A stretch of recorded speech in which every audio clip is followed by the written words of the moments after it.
A 32-year-old female doctor working a night shift at a hospital in a rural town in Sri Lanka was sexually assaulted earlier this month.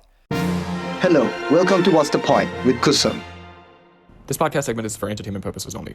The assault took place at night, within hospital premises, at knife point. Now, the police have arrested a suspect, a former army deserter who had a documented criminal history. This assault has ignited conversations about the prevalence of rape and sexual abuse in Sri Lanka, issues related to respect for women and girls, whether authorities take such complaints seriously, whether there is some innate sexual repression in Sri Lankan society. Is there deeply rooted misogyny?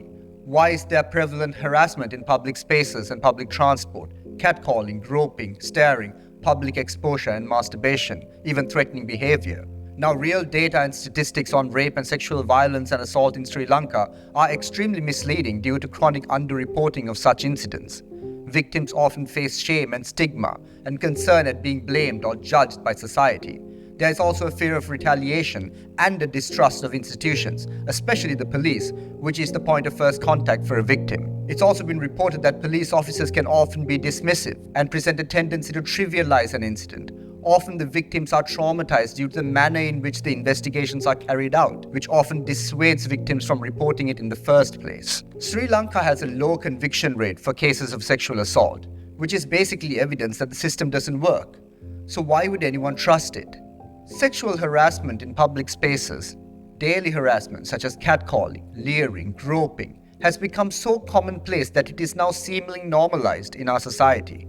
Behaviors are not just tolerated, but minimized as an annoyance instead of evidence of a broader cultural issue related to education, socialization, misogyny, and control. Public policy has lagged behind for decades. Even obvious short-term solutions such as women-only spaces, surveillance, better lighting, more security, and stronger punishments, none of these have been addressed in policy and reforms. Sri Lanka broke certain glass ceilings that took other advanced democracies much longer to achieve, such as female heads of state and members of cabinet and ministers. But this doesn't negate the fact that Sri Lanka has underperformed more recently in terms of female representation in political positions, which might be one reason why policy change and reform has been so slow.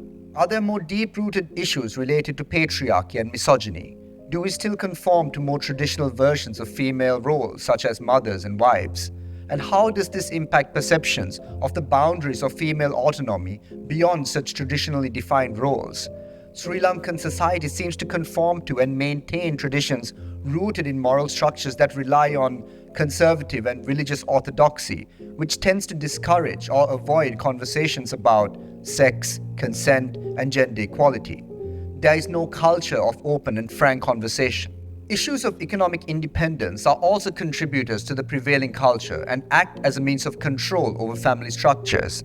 It is also usually poverty and a lack of opportunity that forces women into dangerous or unsafe work environments. In this case, it also raises questions about how conditions at a public hospital were allowed to deteriorate to such an extent that it compromises safety of those involved in providing the service.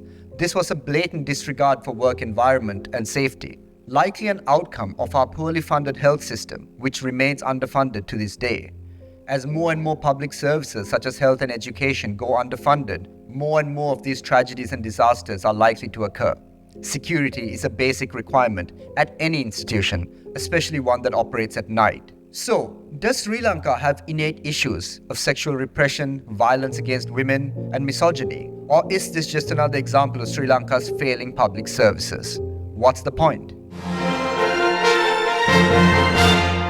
This podcast segment is for entertainment purposes only. The views and opinions expressed by guests are their own, and their appearance on the segment does not imply an endorsement of them or an entity they represent. It also does not reflect the view of imno.expert and any of its affiliated companies or brands. If you have any questions on the disclaimer, please reach out to connect.imno.expert@gmail.com.